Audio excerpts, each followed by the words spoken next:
हे प्रियात्मन, संतों की करुणा कृपा के बल पर हम इस संसार में अपने उद्धार के लिए कुछ कर पाते हैं, थोड़ा बहुत। संतों की महिमा अपरंपार है। आग लगी आकाश में, झरझर पड़े अंगार, संत न होते जगत में तो जल मरता संसार। तो संतों की करुणा कृपा से इस संसार में जो भी थोड़ा बहुत रौनक दिख रही है, सुख शांति दिख रही है, वो संतों की करुणा कृपा ही है। संत जन ही मनुष्य के मुक्ति भुक्ति के कारण होते हैं।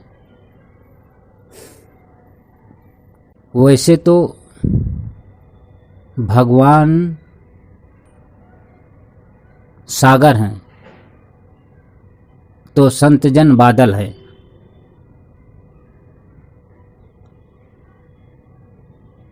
फिर भी कोई सागर का पानी नहीं पीता है। जब बादल उसी सागर से उठाते हैं, फिर जहाँ तहाँ बरसते हैं, तो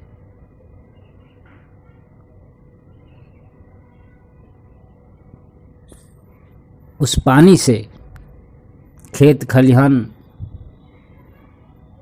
लहलहाने लगते हैं, हरे भरे हो जाते हैं।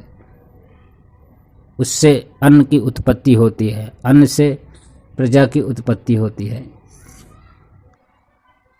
तो वही सागर का पानी जब बादल लेते हैं फिर बरसते हैं, तो वही पानी काम में आता है लोगों के।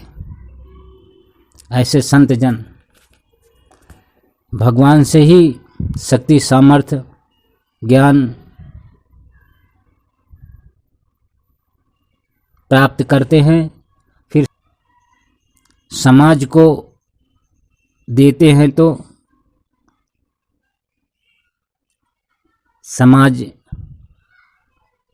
उस ज्ञान से, उस शक्ति से, उस सामर्थ्य से आनंदित आह्लादित होती है और अपना कल्याण कर पाते हैं।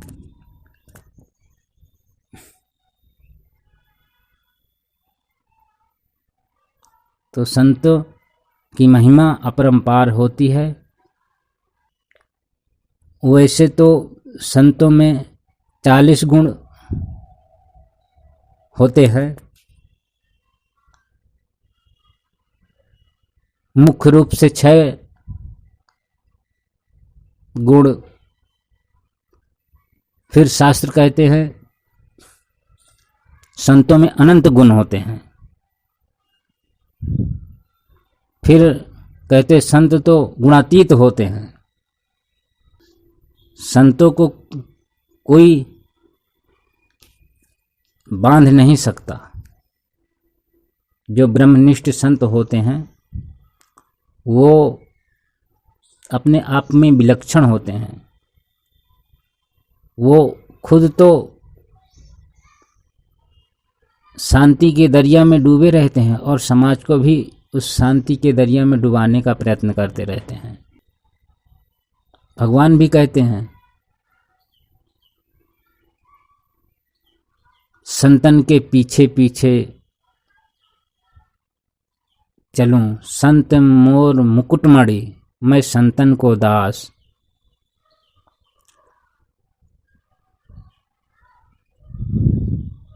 भगवान श्री राम ने सबरी को उपदेश देते हुए कहते हैं कि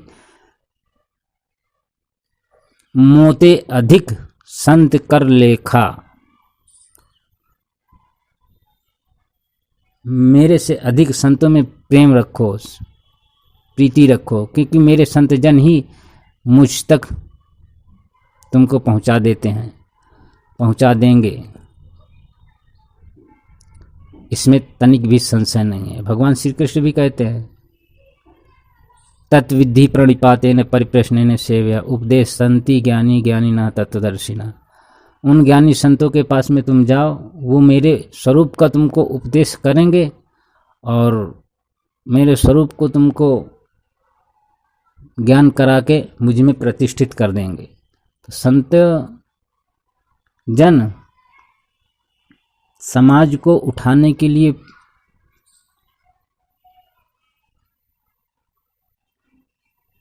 पूर्ण रूप से तत्पर रहते हैं। हम उन संतों को बदले में क्या देते हैं? कबीर जी ने हमें उठाने के लिए कितना कितना प्रयत्न किया, बदले में उनको क्या मिला? लांछन। ऐसे बुद्ध भगवान ने, तुलसीदास जी, कबीर जी, नानक देव,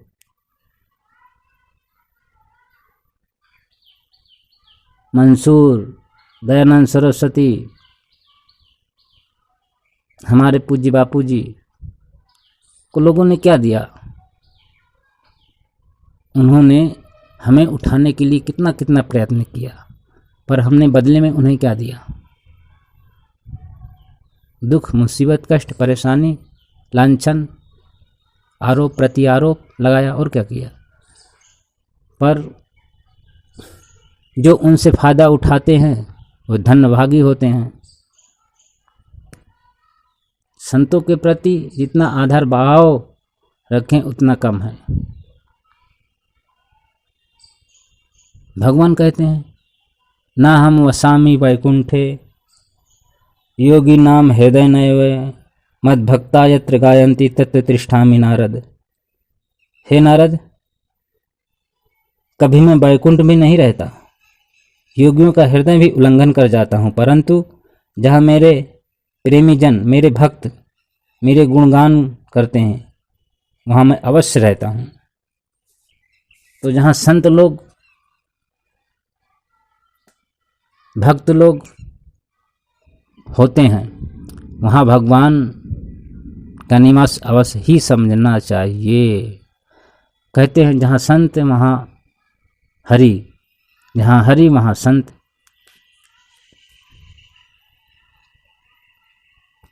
कबीर जी कहते हैं, तीर्थ नहा एक फल, संत मिले फरचार, सद्गुरु मिले अनंत फल, कहत कबीर विचार।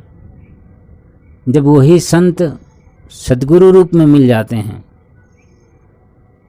तो अनंत फल की प्राप्ति होती है। मतलब जो अनंत व्यापक चैतन्य घन परमात्मा है उसके साथ में वो संत जन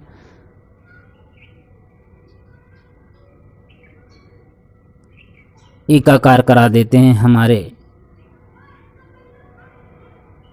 तत्व में प्रतिष्ठित करा देते हैं। हमारे मन को, हमारे बुद्धि को, हमारे चित्त को विलय करवा करके उसी परमात्मा के साथ एकत्व का अनुभव करा देते हैं।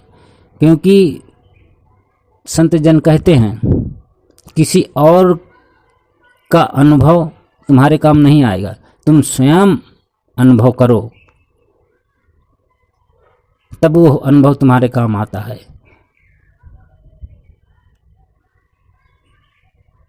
तो संत जन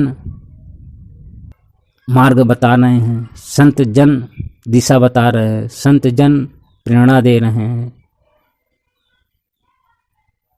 हम चलेंगे तभी उस तत्व का अनुभव कर पाएंगे। जब हम चलेंगे ही नहीं तो कैसे अनुभव कर पाएंगे उस तत्व का, उस आत्मदेव का। जब उस तत्व में प्रेम हो जाता है, उस तत्व का अनुभव होने लग जाता है, उस तत्व की वृत्ति बना करके उस वृत्ति को धारण कर लेते हैं तो अनुभव होने लग जाता है। अनुभव होने लगेगा तो दृढ़ता आएगी, दृढ़ता आएगी तो आप तत्व में प्रतिष्ठित ही समझो। जो भी आज समाज में कुछ विशेष दिख रहा है, चाहे किसी रूप में भी लो, आध्यात्मिक में, दैविक में, भौतिक में, वो सब संतों की ही कृपा है, संतों का ही देन है।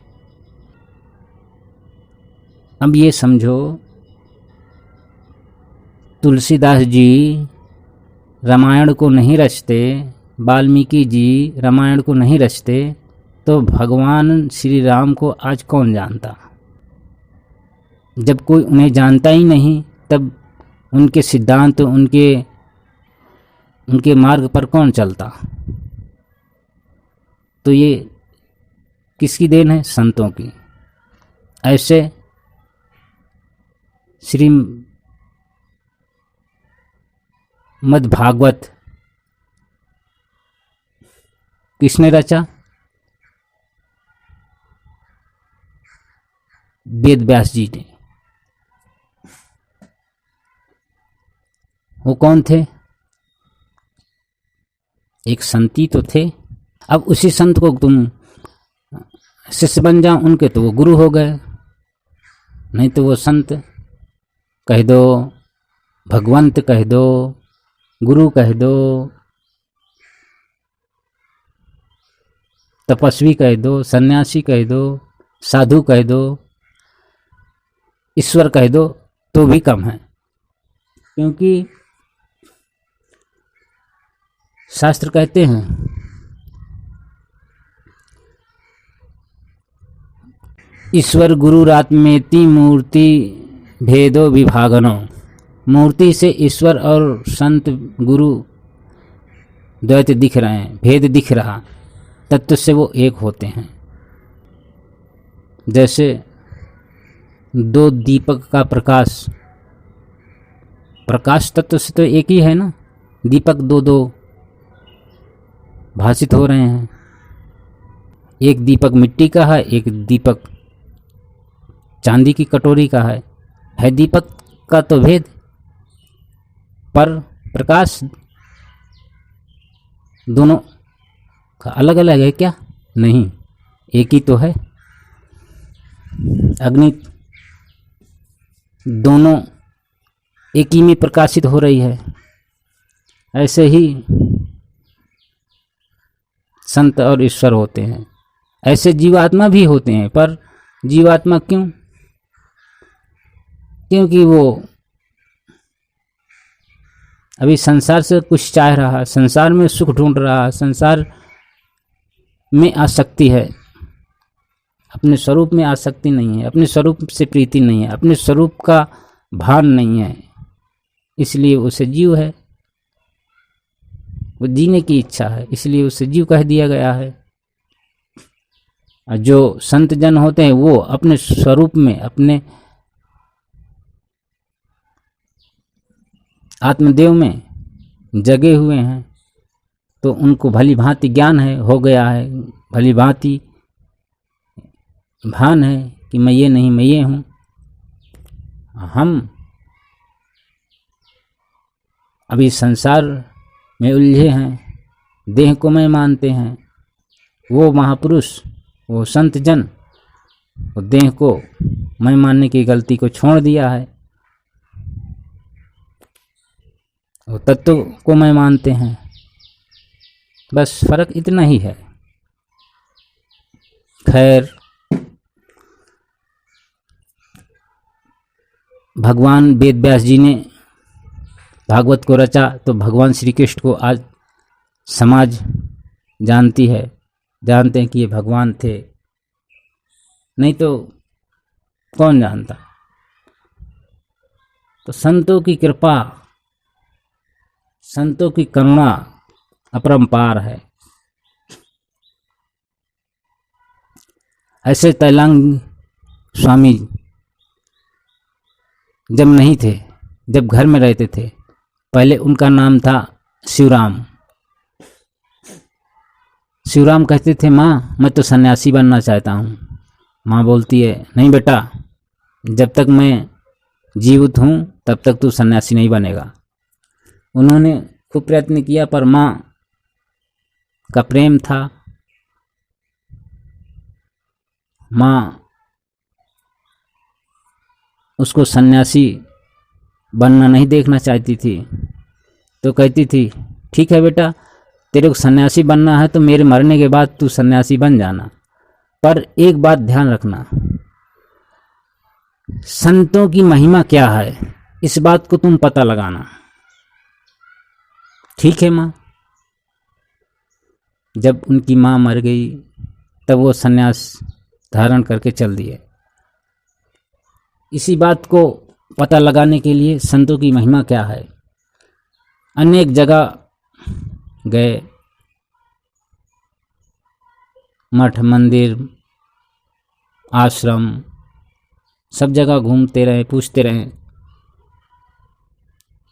कि संतों की महिमा क्या है। तो कोई कुछ अपने तरीके से जवाब दे देता था, कोई विद्वान होता था तो कहता था संत को पूर्ण महिमा तो हम भी नहीं जानते कि क्या होती है। तो बोले जाओ ये मंत्र लो, फलाने जगह तुम तपस्या करना, वहाँ एक देवी उत्पन्न होगी, प्रकट होगी, वो तुमको संतों की महिमा बताएगी। तो वहाँ गए, उन्होंने तपस्या किया, वो देवी प्रकट भई, उन्होंने 2 गोली दी कि जाओ। इस राज्य में वो राजा है, उसकी पत्नी गर्भवती नहीं हो रही है, तुम उसको ये 2 गोली देना, वो गर्भवती हो जाएगी, उनके पेट से बालक पैदा होगा, वो तुमको पूर्ण संत की महिमा बताएंगे। खाया, गर्भवती भई। फिर तैलंग स्वामी गए तो वो बालक बोलता है,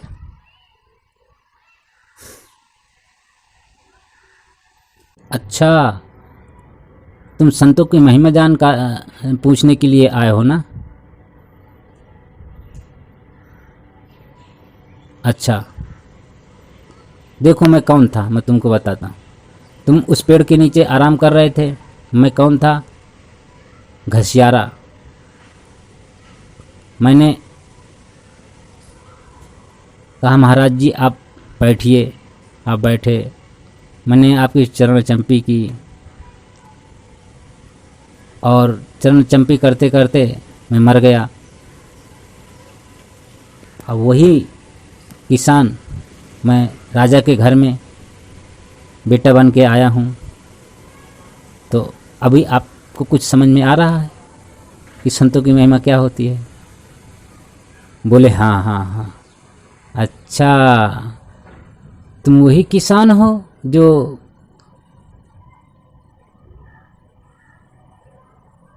थोड़ी सी सेवा हमारी की थी, और तुम अब राजा के बेटे हो, अब फिर राजा बन जाओगे? बोले यही संतों की महिमा है। बोले ये भी कुछ भी नहीं है, अभी इससे तो ठीक है, अब मुझे तो तीनों काल का ज्ञान हो गया है, भूत भविष्य वर्तमान का, और मैं ये जानता हूँ कि मैं ये घर में आया हूँ राजा का बेटा बन करके, पर मैं ये देह नहीं हूँ, मैं जो हूँ वो मुझे भली भांति ज्ञान है। तब तैलंग स्वामी बोलते हैं अच्छा तो तुम कौन हो? तो बोलते मैं चैतन्य घन व्यापक आकाशवत पूर्ण ब्रह्म हूँ। ओम आनंद, ओम आनंद, आनंद स्वरूप, ज्ञान स्वरूप, सुख स्वरूप पूर्ण ब्रह्म हूँ मैं। अच्छा तो अब पता चल रहा है कि संत मिले फल 4, सद्गुरु मिले अनंत फल, कहत कबीर विचार। तो ये तुम अनंत फल को प्राप्त हुए हो, अनंत स्वरूप में तुम एकाकार हुए हो, अनंत में जग गए हो। तो ये है, तब बोलते हैं वही लड़का, ये फल संतों की कृपा से हुआ है, संतों की महिमा है। तो भगवान को भी संत लोग प्रकट करते हैं। संत चाहें तो भगवान को सखा, मित्र, बेटा, शिष्य बना सकते हैं, बनाया है, इतिहास साक्षी है। संदीपनी गुरु भगवान श्री कृष्ण को शिष्य रूप में प्राप्त किए, भगवान शिष्य रूप स्वीकार किए। श्रृंगी ऋषि हवन किए, राजा दशरथ ने यज्ञ करवाया तो भगवान अग्निदेव प्रकट हुए खीर लेकर के, बोले रानियों को खिला दो, इससे तुम्हारे यहाँ पुत्र होगा। वो भी कौन पुत्र होगा? भगवान श्री राम, लक्ष्मण, भरत, शत्रुघ्न अवतार लेकर आए, प्रकट हुए। तो ये संत लोग भगवान को प्रकट भी करते हैं। ऐसे भगवान श्री कृष्ण भी देवकी वसुदेव के यहाँ प्रकट हुए। तो संतों की महिमा अपरंपार है, यह मैं बार बार कह रहा हूँ। इसलिए संतों के प्रति प्रीति रखना चाहिए, संतों के प्रति घृणा भाव नहीं रखना चाहिए, क्योंकि संत जन समाज के लिए इतना कल्याण चाहते हैं, कल्याण करते हैं। वो सब कुछ अपना त्याग करके समाज को उत्थान के लिए रात दिन लगे रहते हैं। इसलिए संतों के प्रति दोष दृष्टि नहीं रखना चाहिए, और कभी उनमें ऐसा कुछ दिख भी जाए तो संत जन गुणातीत होते हैं, ऐसा शास्त्र कहते हैं। उनमें दोष ना देखकर अच्छाइयाँ देखना चाहिए, क्योंकि संत जन कभी कभी हमारे कल्याण के लिए क्रोध भी करते हैं। हमको जो नहीं बोलना चाहिए वो भी बोल करके हमारा कल्याण करना चाहते हैं। उनका भाव हमारा कल्याण करने के लिए होता है। जैसे माँ बच्चे के लिए कहती है, वहाँ मत जा, वहाँ भूत है, ए बाबा इसको पकड़ ले जा, डॉक्टर आ गया तेरे सुई लगा देगा, नहीं तो खाना खा ले। तो माँ बालक को कैसे डांट के फटकार के, उसके अंदर में हित होता है, अंदर में उसका अच्छा भाव होता है, पर बाहर से दिखने में कठोरता लगता है। बाहर से तमाचा भी मार देती है माँ बालक को, पर बालक को अच्छा नहीं लगता, फिर भी माँ उसको ज़बरदस्ती नहलाती है, धुलाती है, तेल लगाती है, मालिश करती है। बच्चा कैसे रोता है, छटपटाता है, बच्चे को भी अच्छा नहीं लगता, पर माँ उसका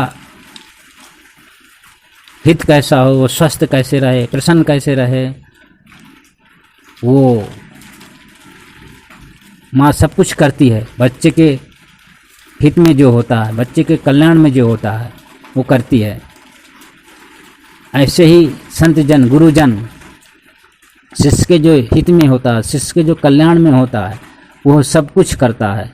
अपने को निकृष्ट दिखा के, निकृष्ट बता करके भी शिष्य का हित चाहता है, शिष्य का कल्याण चाहता है।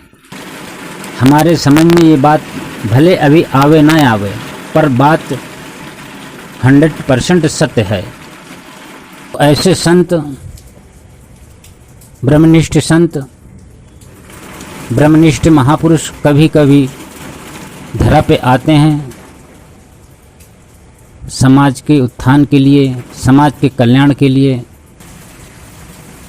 संत जन कहते हैं परमात्मा जितने सस्ते हैं इतनी मौत भी नहीं सस्ती, फिर भी लोग कहाँ भटक रहे हैं। हे प्रभु, हे सर्वेश्वर, हमें सत्य ज्ञान देना, सत्य मार्ग के रास्ते ले चलना, सत्य शांति देना। जिससे हम अपना कर्तव्य ठीक ढंग से पालन कर सकें। हे देव, हे सर्वेश्वर, हम जैसे भी हैं आपके हैं प्रभु। रक्ष माम, रक्ष माम। जन्म मरण के चक्कर से हमें छुड़ाइए प्रभु। प्रभु तमेव शरणम गच्छामि। कब तक हम इस संसार के चकाचौंध में उलझे रहेंगे, चकाचौंध में फंसते रहेंगे। दया करो देव, दया करो प्रभु। रक्ष माम, रक्ष माम। पाहि माम प्रभु, पाहि माम प्रभु। प्रभु प्रभु तमेव शरणम गच्छामि। हम जैसे भी हैं आपके हैं प्रभु। हे नाथ, हे करुणा सिंधु, हमारा मन आप में लग जाए प्रभु। इस संसार के चकाचौंध में फंसाने वाला है प्रभु। रक्ष माम, रक्ष माम।